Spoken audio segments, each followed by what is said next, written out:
What's good, YouTube? Mathematica News is back. That's right. And I know y'all see the title. Drug trafficker knew the customers was overdosing, but kept selling fentanyl anyway. So, a 26-year-old Western North Carolina woman was sentenced to federal prison for selling fentanyl that led to a deadly overdose. Victoria Irby was arrested in 2020, nearly a year after police started investigating her for trafficking various narcotics, including pure or uncut fentanyl. Irby had to revive multiple customers that overdosed on the fentanyl she was distributing. On May 23rd, 2019, she sold fentanyl to Dakota Fentanyl, a 27-year-old Welford man who subsequently died from an overdose. Irby was initially charged with second-degree murder, but she pleaded guilty to possession with the intent to distribute heroin, marijuana, fentanyl, methamphetamine, and many more drugs. As part of her plea deal, Irby admitted to knowingly and intentionally distributing fentanyl to Fentanyl and that the drugs she supplied caused his death. The judge said he found it particularly troubling that she continued to sell fentanyl after Fenton's death. She was sentenced to 15 years in prison. Now, this is what I'm saying. Like, they sentenced her to 15 years in prison. So, to my dealers, if you out there with drugs in your hand, you selling drugs, because can't nobody stop you from selling drugs. I know this. You know what I'm saying? Just think for a minute. Is it worth it? Is selling drugs worth it? Is it worth your time? Is it worth, you getting killed over it or going to jail? Is it worth it? So that's what we want to ask ourselves when we out here selling this drug hand in hand. You know what I'm saying? You don't know what's sprayed on this drug, and it's killing people, family member.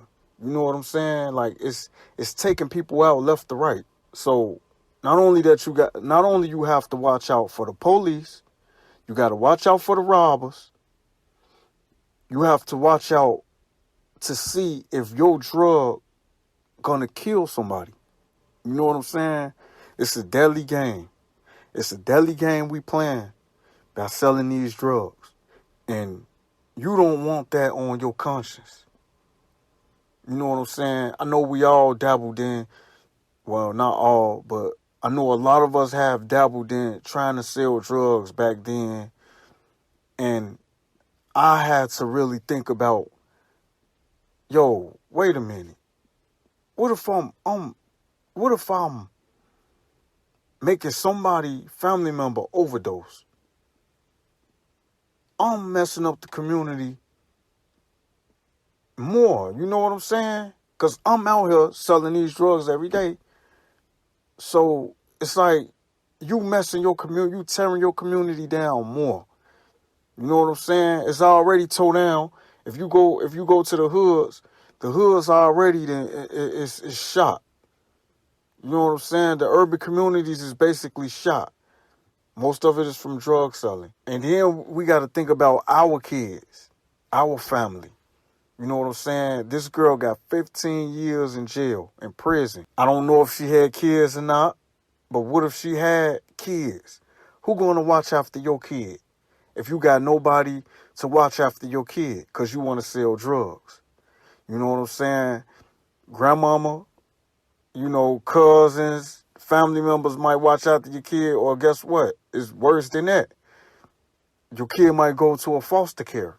While you were in jail for 15 years, 10 years, 5 years, you know what I'm saying? Who gonna watch your kid? Who gonna raise your kid? And the other day, I be hearing people talk, and one of the guys was like, oh, such and such time, oh, I could do that on my head. You know what I'm saying? People, that's stupid. Who want to go to jail? I don't care if it's for a year. I don't care if it's for 3 months, a month. Who want to go to jail that long? In the same cell with men. Who want to look at men that long? You know what I'm saying? So we got to ask ourselves, like, why? Why would I want to go to jail that long? You know what I'm saying? You know, if I done a crime and I get caught, you know what I'm saying? I ain't got no problem with going to jail because I did it. I got caught. But who want to be in jail? You know what I'm saying? We gotta think for the future. Now, these drugs, this quick money, it leads to nothing, and we all know this. We've been seeing it for years. We starting to figure shit out now. If we don't already know it, we starting to figure a lot of stuff out. You know what I'm saying? This is just a little trick to their game. This is just a little trick to the game that they play. You know what I'm saying? You touch them drugs, your life is well over. Just like the person you destroying. So I want y'all to think about that while y'all selling these drugs. And you know what I'm saying? We can do better. It's more avenues out here to make money. It's way more hustles now than it was ever before. You know what I'm saying? So you ain't got to resort into selling drugs and tearing your community down. And, you know, you got your neighbors looking at you and snorting their nose up. Like, you know what I'm saying? We ain't got to do this no more. All this drug selling, leave that up to them. Leave that up to the government. The government, let the government sell their own drugs. You know what I'm saying? So I just want y'all to think about that. Is your life really worth that? You know what I'm saying? We worth more than this. You know what I'm saying? We royalty, baby. We worth more than that. You know what I'm saying? Let's take that stand. Stand up. You know what I'm saying? I'm signing out. Peace.